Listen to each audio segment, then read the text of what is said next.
আসসালামু আলাইকুম রহমতুল্লাহি ওবারাকাতুহু। আশা করছি আপনারা সকলেই ভালো আছেন। আগামীকাল অর্থাৎ 26শে এপ্রিল শনিবার ব্রিগেড গ্রাউন্ডে এক মহা জনসভার আয়োজন করেছে মুসলিম পার্সোনাল ল বোর্ড। আর সেটি হচ্ছে ওয়াকফ বিলের বিরুদ্ধে, যেটি নিয়ে গোটা দেশের মধ্যে হইচই পড়েছে এবং বিভিন্ন জায়গায় আন্দোলন হতে দেখা গিয়েছে। মুসলিমদের এই ওয়াকফ বিল নিয়ে দেশের মধ্যে যেন প্রতিবাদের একটা ক্ষোভ উঠে এসেছে এবং বিভিন্ন জায়গায় আন্দোলন চলছে।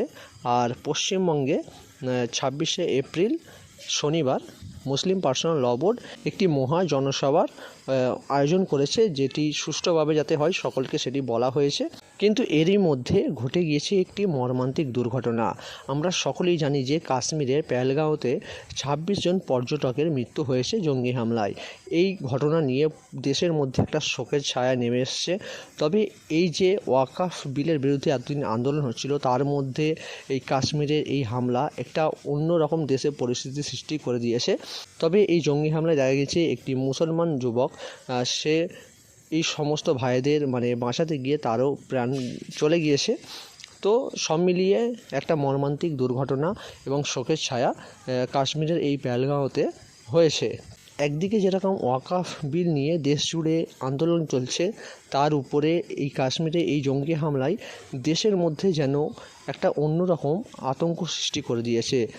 তবে আগামীকাল 26শে এপ্রিল যে ব্রিগেডে মহা জনসভার আয়োজন করেছে, সেটি কি তাহলে হচ্ছে নাকি হচ্ছে না? একটি রিপোর্টে জানা গিয়েছে যে এই কাশ্মীরের ঘটনাটি ঘটে যাওয়ার ফলে মুসলিম পার্সোনাল ল বোর্ড 3 দিনের জন্য আন্দোলন স্থগিত করার সিদ্ধান্ত নিয়েছে। দেশ জুড়ে বিভিন্ন জায়গায় একদিকে যেরকম কাশ্মীর নিয়ে আর অন্যদিকে সেরকম ওয়াকফ নিয়ে আন্দোলন হয়েই চলেছে দেশের ভিতরে।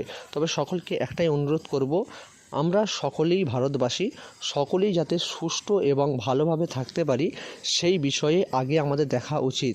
কোনো মানুষ যদি বিপদে পড়ে, সেখানে ধর্মটাকে না বিবেচনা করে সেই মানুষটাকে কিভাবে আগে হেল্প বা উপকার করা যাবে সেইটা নিয়ে আগে চিন্তাভাবনা করা দরকার। কারণ আমরা সকলের আগে মানুষ। সকলের ধর্মকে শ্রদ্ধা জানিয়ে প্রত্যেক ভাই ও বোনেদের পাশাপাশি থাকার জন্য উপকার এবং সাহায্যের হাত বাড়িয়ে দিন এবং সকলেই মিলেমিশে থাকুন। দেশের মধ্যে মানুষকে মারামারি করে বা নিজেদের মধ্যে মারধর শুরু করা, এটা কোনো দিন আমাদের ভারতবর্ষের কাজ নয়। আমরা সকলে একটা জিনিস ভাববো যে আমরা সকলের আগে ভারতবাসী, আমাদের দেশকে কিভাবে বাঁচাবো বা দেশকে কিভাবে সুষ্ঠু স্বাভাবিক রাখবো সেই বিষয়ে চিন্তাভাবনা করা দরকার। সকলেই ভালো থাকুন এবং 26শে যে ব্রিগেডে আন্দোলনটা হচ্ছে, আপনার মতামত কি অবশ্যই কমেন্টে জানাবেন যে এই জনসভাটা হওয়া উচিত নাকি উচিত না। ওয়াকফ বিলের বিরুদ্ধে আমরা দেখেছি দেশ জুড়ে একটা প্রতিবাদী আন্দোলনে নেমেছে এবং ওয়াকফের আইন অনেকজন মেনে নিচ্ছে না। ওয়াকফ বিলে যেসব নতুন বিলগুলো নিয়ে এসছে সেগুলো কেউ মানছে না।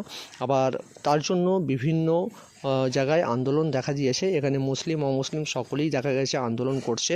এই আন্দোলনটা যে শুধু মুসলিমরা করছে তা না, এর সাথে সাথে অমুসলিমরা অনেক এসছে, সহযোগিতা করছে। তার ফলে বিভিন্ন জায়গায় আন্দোলন হচ্ছে। তবে সব মিলিয়ে আপনাদের মতামত অবশ্যই কমেন্টে জানাবেন।